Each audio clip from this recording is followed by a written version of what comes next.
Я живу уже там 2,5 года. Говорю по-словацки. Я все справки соберу. Главная сложность в продлении – это собрать документы. Это самое легкое, да. Адвокаты этим не занимались. Какие-то помогаторы были, не были, кто знает. Люди заинтересованы в такой услуге, как зонтик, при подаче документов в полицию. Мои родители, когда подавались на ВНЖ первый раз, не было такой возможности. Последний случай у нас был вообще вопиющий. К нам пришел клиент, у которого документы рассматриваются больше года. Еще где-то дают какую-то ошибку, например.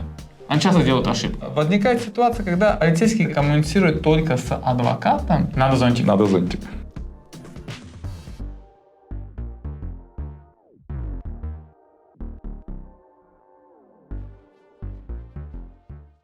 Приветствую, друзья!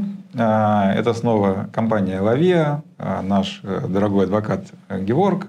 И мы поговорим сегодня о нашем относительно новом, но как все новое, хорошо забытое старое продукте. Это зонтик спокойствия. Мы активно сейчас его предлагаем нашим клиентам. Клиенты пользуются, получают результат благодаря ему. И как будто бы, когда я говорю с теми, кто немножко менее соприкасается с вопросами продления и всего остального, то возникает вопрос, а что это и зачем? Поэтому появилось желание просто пообсуждать, порассказывать какие-то примеры, кейсы, как это выглядит, где это может быть использовано. Вот. Я думаю, что об этом это хорошо бы поговорить. Сразу пример. Мне клиент звонит, говорит, такая у меня ситуация, подался в полицию, полиция отправила мне письмо и говорят, что я не нахожусь на адресе проживания. Но я не хочу ему объяснять, почему так есть. Могу сделать как-то, чтобы тебе посылали это все. Ну, ты же адвокат. Я говорю, да, можешь. Есть такая возможность взять полномочия от адвоката. Тогда что орган должен делать? Когда получает полномочия на кого-то, ну, главное, на адвоката, он обязан посылать только адвокату. То есть даже он не может себе выбирать, что, ну, отправлю клиенту или адвокату. Нет, я должен только адвокату послать. Даже если он это отправит клиенту и не отправит адвокату, то это нарушение, и он снова должен повторить это все остальное. То есть все сроки оставляются на стороне адвоката.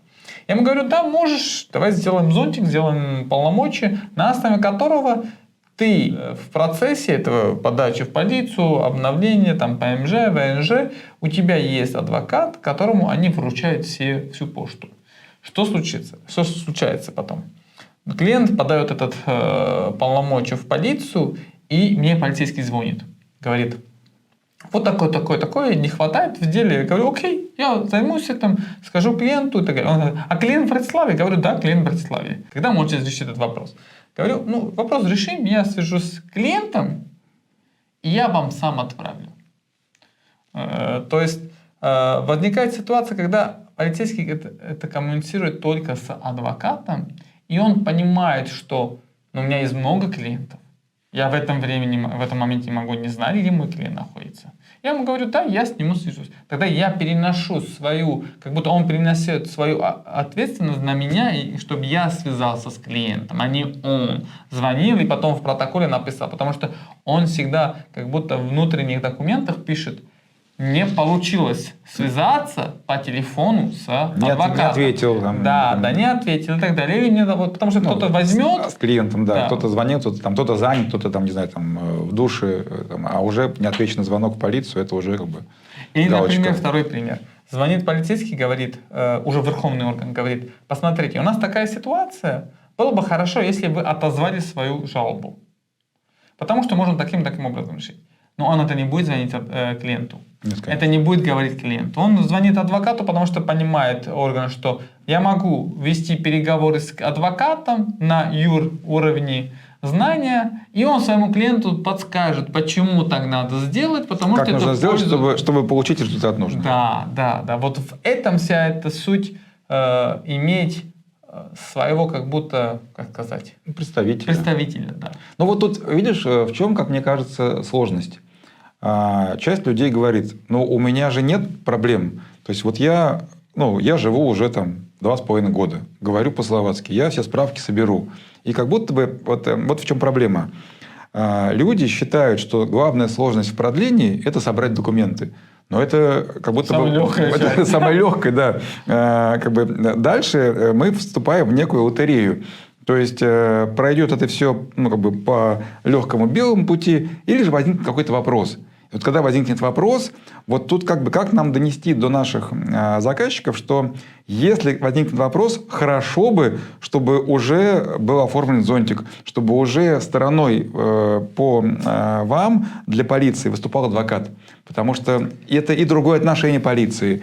И они не будут лишний раз делать то, чего... Я понимаю, что это не для всех. Не для всех, которые думают, что в этом нет пользы. Почему?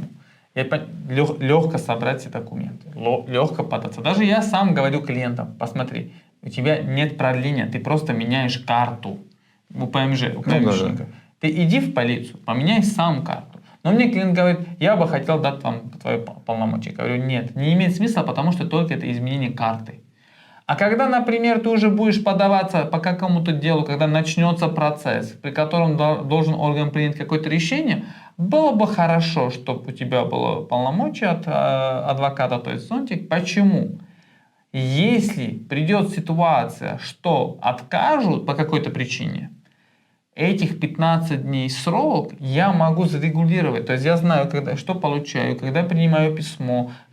У меня есть обязанность подать, даже если я тебя не сконтактирую с тобой, ты не будешь здесь, болеешь где-то и так далее, у меня будет все равно обязанность сделать все в твоих интересах. То есть придет запрос или придет решение, я подам апелляцию. Без разницы, что мы не договорились, потому что я знаю, что должен это сделать.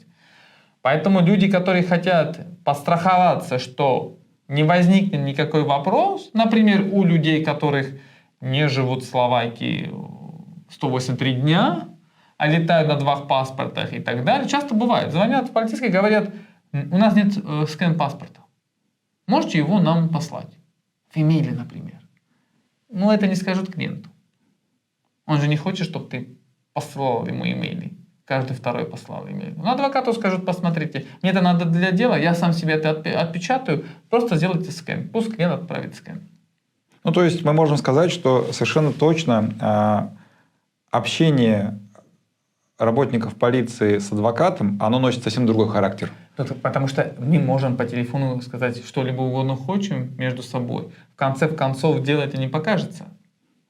А если он будет звонить каким-то иностранцам? Знает вообще этот иностранец на словацком? Будет он ему каким-то образом объяснять. И посмотри, по факту орган должен делать все в письменном формате. То, что он звонит, потому что хочет себе помочь, а не клиенту. Он не хочет ему писать письмо, ставить печать, дать в конверт, отправить все это. Поэтому если он выйдет... Подписать у руководителя, Он даже может не сделать запись о том, что мне звонил. Потому что это он решает. Что, окей, у меня... Даже не знаешь, что они в субботу, воскресенье звонят. Да, бывает. Да, бывает. В субботу, воскресенье звонят, говорят, нам надо это решить, я сегодня на работе. Я говорю, окей, решим этот вопрос, понедельник, вторник. А ему не хочется письмо писать. Потому что если будет писать письмо, ответ, ты ему в письменном формате будешь послать. Но он 3 месяца будет заниматься этим письмом.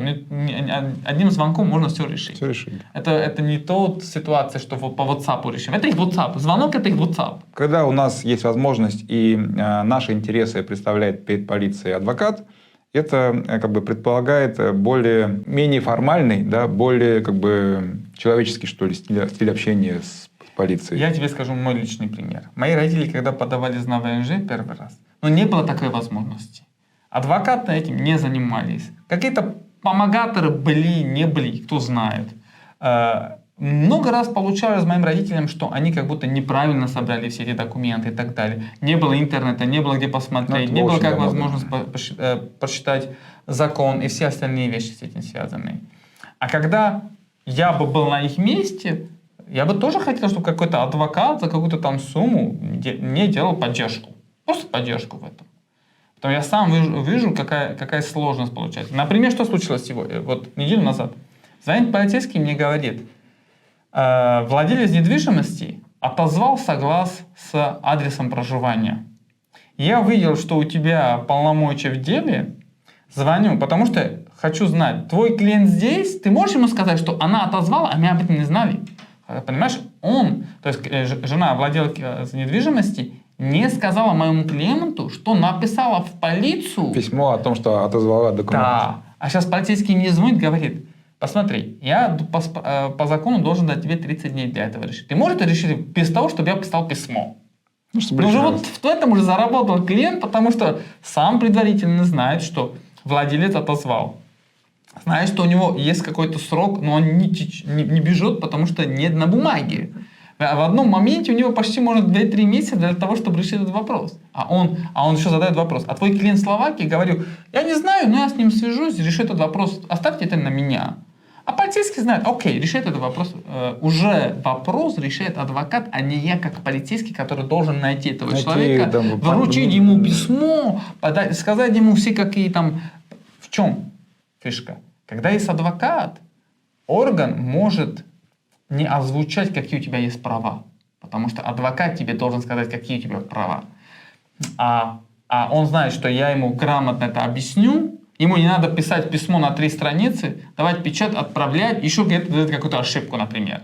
Он часто делает ошибки. Соответственно, мы можем констатировать, что в первую очередь, конечно же, люди заинтересованы в такой услуге, как зонтик, при подаче документов в полицию. Либо, у нас тоже есть много таких обращений, человек подал документы, прошло 3 месяца, 4 месяца, 5 месяцев, 6 месяцев. Последний случай у нас был вообще вопиющий. К нам пришел клиент, у которого документы рассматриваются больше года. Вот, соответственно, точно, то есть схема... Он сам собрал документы. Сам собрал документы, сам подал, да. Вот, то есть, но это не значит, что он сделал ошибку. Как бы так бывает, да. То есть, никто не застрахован. И, собственно, оформляется зонтик, и мы начинаем, свое мини-расследование, да. Мы пишем нагрянуть до спису, в полицию, выясняем. Если нам не отвечает, мы пишем второе. То есть, есть целая процедура. И нужно отметить, что полиция даже на наши запросы не всегда отвечает с первого раза. Что уж говорить про запросы от обычных людей. Знаешь, в чем проблема? Что когда мы пишем в полицию, все думают, что полиция это получила на следующий день. Нет. Они тоже оставляют эти письма где-то там во своем отделении несколько дней, может быть, даже 2 недели. Потом, потому что это не получает полицейский, там есть место, на которое все письма попадают. Потом кто-то должен разделить эти письма, найти, кто в каком деле, их раздать. А мне полицейский говорит, окей, тогда я скажу сотрудникам, что если придет письмо на этого клиента... Чтобы сразу... Да. Чтобы вот это... Но это тебе не будет говорить, он же не будет тебе звонить. Он просто отправит письмо тебе домой на адрес проживания, ты его получишь, не получишь. А второй уровень, он скажет, не послали документы, может, послали в том сроке, я их не получил, должен доказывать и так далее. Мы часто доказываем, что клиенты сами отправили. Например, бывают ситуации, когда берем полномочия, говорим, давайте мы напишем апелляцию, что вы подали это. У вас есть из почты вот этот, как сказать, листочек. Податься листок. Да, подачи листок есть, что есть, но надо написать апелляцию. Да, ты выиграешь, но тебе надо апелляцию писать. А как клиент тебе написал апелляцию? Так, чтобы все сработало, и ему не отказали в этом процессе, который он подался без зонтика, все прошло. Да, так и есть. При этом можем сказать, что помимо вот этих отношений с иностранной полицией, что является, естественно, самым таким животрепещущим для иностранцев в Словакии вопросом, потому что от этого зависит их пребывание. Да? А помимо этого существуют вопросы отношений с другими органами. То есть у нас есть обращение по соцстраху, поразбираться по вопроса неадекватного, скажем так, как бы слово подобрать, в рамках закона, но как бы человека здесь нет, ему там начислили сумму, и нужно написать тоже ты говоришь о этом примере, что, например, не получил карту, но мне уже числится страховка. Да, то есть для граждан некоторых стран при подаче на ВНЖ была такая ситуация, что ИП зарегистрировали, страховка сразу началась. Вот. А при этом, например, человек мог рассматриваться 6-8 месяцев, какие-то переписка, и потом в конце концов отказ. То есть человек ничего не получил, да, а ему на все эти месяцы начислена страховка. То есть как будто бы есть возможность это оспорить, но это тоже нужно соответствующий документ составить, предоставить. Ты хорошо сказал. И в этом случае, например, страховочная компания будет отправлять письма, вызов на оплату на адрес проживания. Если ты не на этом адресе, если ты не указал свой номер телефона и свой имейл, то ты не знаешь об этом, что у тебя есть штрафы. То есть неоплаченная страховка. То есть и там хорошо иметь, например, зонтик в варианте того, что, окей, если уже я получил такую информацию, пусть этим займется адвокат. Почему? Потому что все остальные письма будет отправлять страховочная компания тебе, и ты заранее будешь знать, начал исполнительный орган или не начал исполнительный орган. Почему? При страховке не надо подавать в суд. Это сразу имеет силу исполнительного решения. То есть, в конце концов, получать письма от органов очень важно для всех, которые в каком-то процессе. Еще вот мы с тобой недавно обсуждали и как будто бы сравнили услугу зонтик с виртуальным адресом для ИП. То есть, по большому счету, мы можем по-другому назвать, что зонтик – это ваш виртуальный адрес для корреспонденции с полицией там, или с каким-то другим органом. Делаем поддержку в том, что у тебя есть полная информация всегда. И ты знаешь, каким образом себя вести. Мне часто клиенты говорят, даже я им говорю, ну уже не надо. Он говорит, нет, пусть останется в деле твое полномочие, или пусть останется у тебя на всякий случай полномочия без ограничения срока. Если кое-что случится, ты со мной это решишь. А не надо потом бегать где-то там в консульство, подписывать, где-то там апостил ставить и так далее. Решения, Часто бывает, говорят, нам надо справку о отсутствии судимости, например, или нам надо какую-то выписку взять, или нам надо какую-то почту взять. Ты можешь это взять? Говорю, да, полномочия есть, возьмем, никакой проблемы нету. Но это клиенты, которые уже, знаешь, работают со мной. Много лет. У них есть уже опыт, потому что если ты не находишься на одном месте, ну, например, ты сегодня в Дубае, завтра будешь в России, завтра ведешь бизнес там, да. Но ты хочешь знать, что творится с твоей картой здесь, что творится со всеми задолженностями, которые у тебя есть. Часто бывает, например, клиенты звонят, уже говорят, а мне блокировали счет. Я говорю, ну а как, где письма? Ну, ничего не получил. Говорю, нет, 100% есть какие-то желтые листочки, которые ты не получил просто. Да. Но желтый листочек был. И в деле достаточно всегда бывает. 100%, да. Ну, то есть, как бы люди, которые активно занимаются какой-то деятельностью, бизнес или какой-то там топ-менеджер компании. Например, они не живут здесь. Много поездок, много командировок. Да. ВНЖ-карта, но они находятся в другой стране. Они хотят знать об этой информации, что будут посылать где-то там, я не знаю, в Испанию, в Италию или в Францию, когда не знаешь, на какой адрес. Ты же не можешь указать адрес Италии, если у тебя ВНЖ словацкая. В том вся фишка, что просто они знают словацкий адрес, адрес адвоката, и этот адрес никогда не поменяется. Даже если поменяется в конторе, полицейский может найти какой-то адрес, потому что это все публично.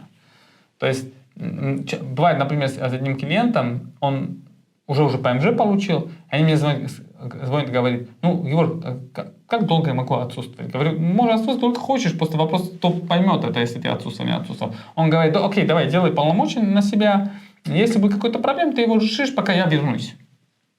Сейчас он в Америке, например. И появился проблем. Какой? Появился проблем, что получил какой-то там штраф в связи с машиной где-то там далее. Но у меня уже есть полномочия. Я могу этим заняться, могу подать апелляцию без его присутствия, не надо мне его там искать и так далее, и так далее. Просто, это клиент, которого обслуживаем достаточно много лет, поэтому уже есть такое доверие. И у меня другой клиент, например, есть, он каждый раз, когда уезжает на Украину, не оставляет полномочия. Потому что он боится, что есть у него здесь имущество, бизнес, что-то случится, кто-то мог рулить этим до момента, пока он не вернется. Пока он приедет. Это уже для бизнесменов, которые, например, есть компании и так далее. Например, ты хочешь оплатить государственный, там, не знаю, там, налог. Но если у тебя есть доступ к счетам, кто это сделает? Кто напишет в налоговую, что отсрочку? Вот для этого все надо полномочия. Без полномочия ничего не решишь. Ну, по предпринимателям у нас есть отдельная с ними работа в виде подписок. Мы сейчас прорабатываем новый формат, пытаемся понять, что наиболее для них востребовано, чтобы включить в этот такой своего рода будет зонтик для предпринимателей, чтобы понять, какие риски важно, скажем так, знать и управлять ими, и чтобы они не остались. Есть примеры моих клиентов. от которых я не только беру полномочия, я беру и доступ до электронного ящика Словенского Да, чтобы там видеть Да, электронные потому письма. что клиенты говорят, а мы там получаем какие-то письма. Говорят, окей, тогда делаем доступ для меня. Я ставлю сам там свой имейл, свой номер телефона. Каждый раз, каждый день кое-что получаю, могу сконтролировать через свой ВНЖ-карту, не через его ВНЖ-карту. Даже через него могу подать. Я так, например, подаваю за свою жену. Взял себе доступ, я подписываю свою карту, но в ей профиле. То есть надо подать там, не знаю, там в соцорган, в страховочную кое-что, в садик какое-то письмо отправить или там в школу и так далее. Я это делаю через профиль своей жены или свой профиль. Да. Вот это уже третий этап просто, когда у тебя есть доступ электронный и так далее. И все люди, у которых есть ВНЖ-карты, они себе должны сделать этот доступ, потому что в одном моменте и полиция начнет эти вещи посылать в электронный ящик. Но, знаешь, это они делают только тогда, когда уже не могут никого найти, нигде. А ты в электронном ящике вообще об этом не узнаешь, там пройдет 15 дней, и все. Автоматом считается получено. Да. Вот, кстати, интересный момент. Что ты думаешь, когда это случится? Я думаю, что это должно случиться. То есть в Словакии внедряется электронная форма подачи документов в полицию. Обнова, смена адреса.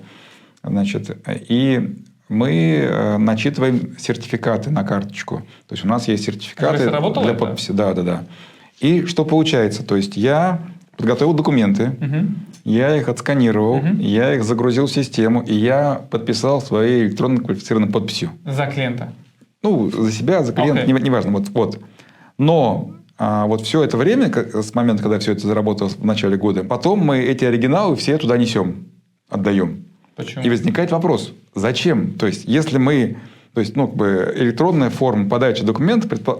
Мы же не просто сканы по факсу отправили, да? Мы же их подписываем. Ну, знаешь, что там две разницы есть.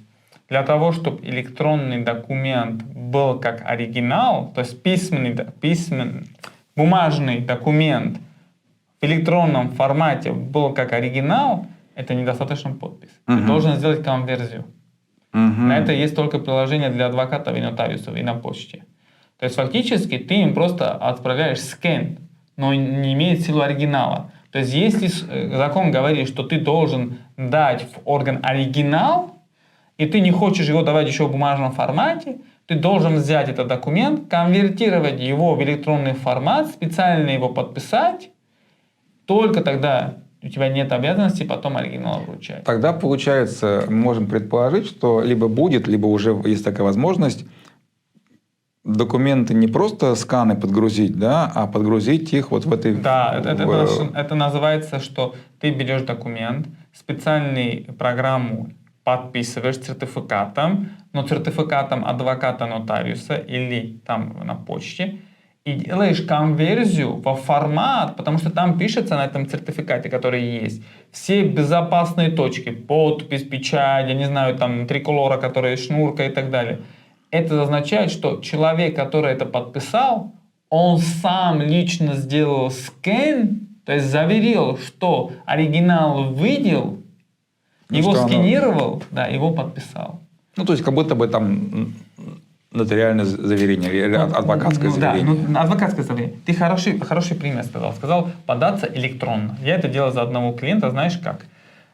Он мне дал свою карту, сделал мне доступ. И я через его доступ все выполнил, но сам за себя подписал, как адвокат подписал. Я думал, что по заявлению не пройдет. Прошло. Даже получил в этот электронный ящик получил ответ. Да, все мы приняли, выдали нам платежный приказ, то есть сколько надо оплатить за подачу. И сейчас вот сегодня смотрел, показывало, что в процессе. Я думал, что откажут, потому что я это подписал за клиента. Потому что ты не можешь заявление в полиции подписать за клиента. Клиент сам должен властноручно подписать. Да. Но так как я это подписал как адвокат, и у него в деле сидит полномочия, да, то есть, можно сказать, я думаю, что так приняли. Ну, то есть получается, что мы можем сказать, что, скорее всего, при наличии вот этой услуги «Зонтик», мы можем подать документы электронно без присутствия клиента и даже без его карточки, по большому счету. Если оформлено... Если клиент оформит доступ, то есть даст доступ к своей схранке, теоретически да. Могут поменять эту ситуацию и так далее. Но даже если с клиентом ты это сделаешь, например, клиент придет... пришел сюда, да, и... придет к тебе в офис, ты возьмешь, включишься, у него, может быть, не работает это на компьютере, ты его включишь, все подашь за него, ты можешь следить на основании того, что творится у него в электронном ящике. Ну да, потому что там придет подтверждение. Если придет какой-то запрос, ты его примешь, и потом в электронном формате, как адвокат, через свой профиль может ответить. Можно... Да. Но пока нет этой возможности подавать электронные вещи в студенческую полицию, почти все полицейные органы имеют этой возможности, но в одном моменте в будущем будет возможность... Я думаю, что будет. Будет. Оно постепенно. Первоначально делали суды. Потом поменяли кадастр, потом поменяли все остальные органы и так далее. Полиция, прокуратура пока еще не вошла в эту систему, но она войдет. Почему? Ну, даже посмотри, в прокуратуру можешь подать, но электронно через имейл. А в полицию через электронно нет, потому что ты прокуратуру, если подаешь через имейл, он и имеет все форматы электронные, которые есть, он принимает как подательно электронное.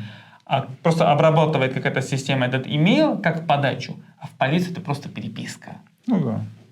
В том разница. Но в одном моменте пройдет это и на полицию, студенческую полицию, и также пройдет на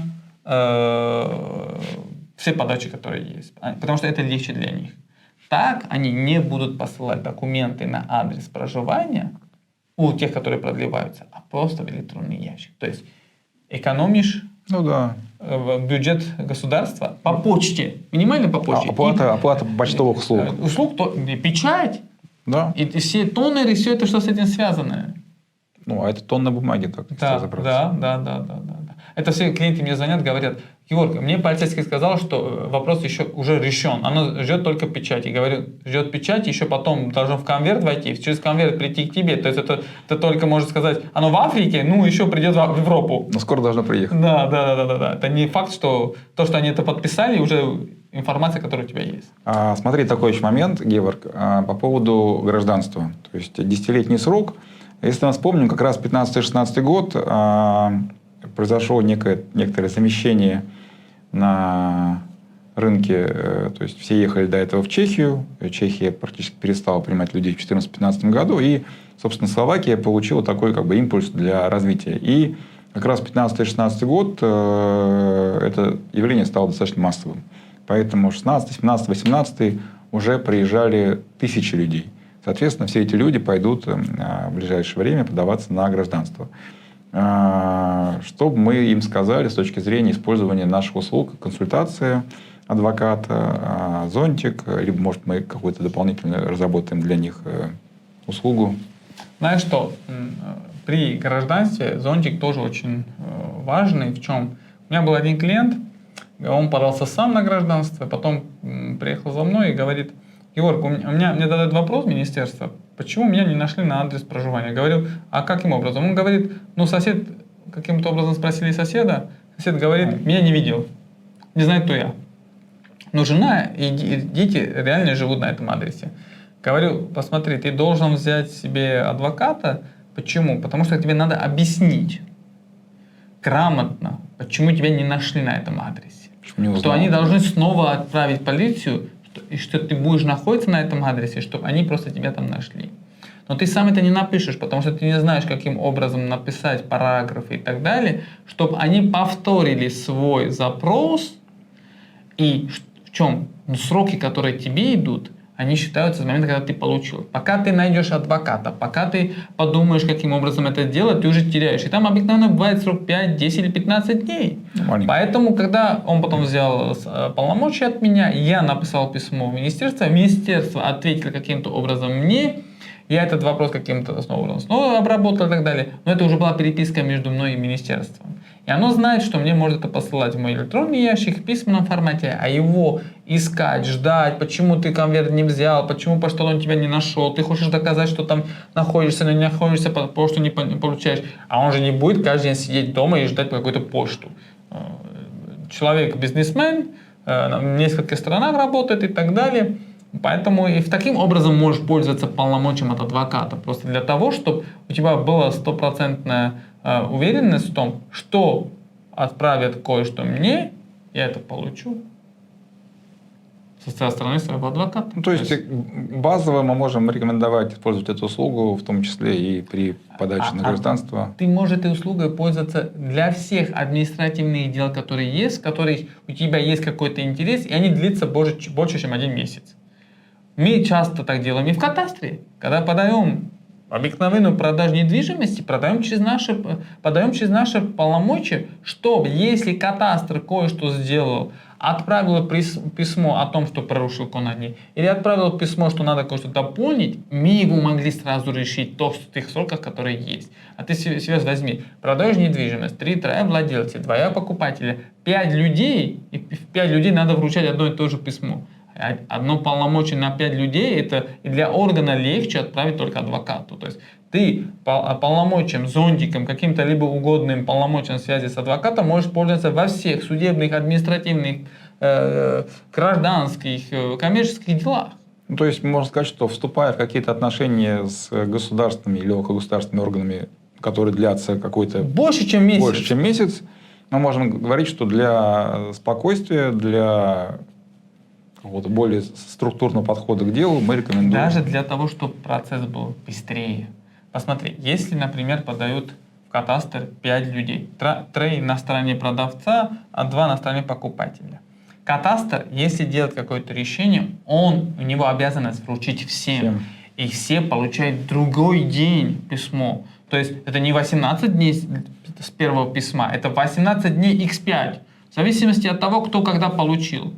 А когда у тебя есть одно лицо, которое уполномочено как адвокат, например, он получает, и у него 18 дней. Да, и тебе сроки вообще сразу с процесса на 3 месяца получается процесс на 1 месяц. И они мне это посылают в электронке. Ну, то есть мгновенно. Да, то есть мгновенно я это получаю. Я вижу, от кого получил, могу сразу решить. И что они, знаешь, говорят, мы оплатили услугу быструю подачу. И что? В кадастр. Они нарушили все, твои 150 евро лишних просто потратил, где-то там не имело смысла. Нет, они должны до 10 дней сделать. Нет, 10 дней сделают или 15 дней. Если нет ошибок. Если нет ошибок, да. Да, ошибки бывают, каждый делает ошибки. Нет? По-моему, мы дали полный образец о том, как можно использовать. Мы старались максимально широко осветить все варианты использования зонтика. Вот. Скорее всего, мы чего-то еще не учли. Поэтому, друзья, пожалуйста, пользуйтесь. Это услуга для вас. Рады будем вам помочь. Надо зонтик. Надо зонтик. Счастливо, друзья.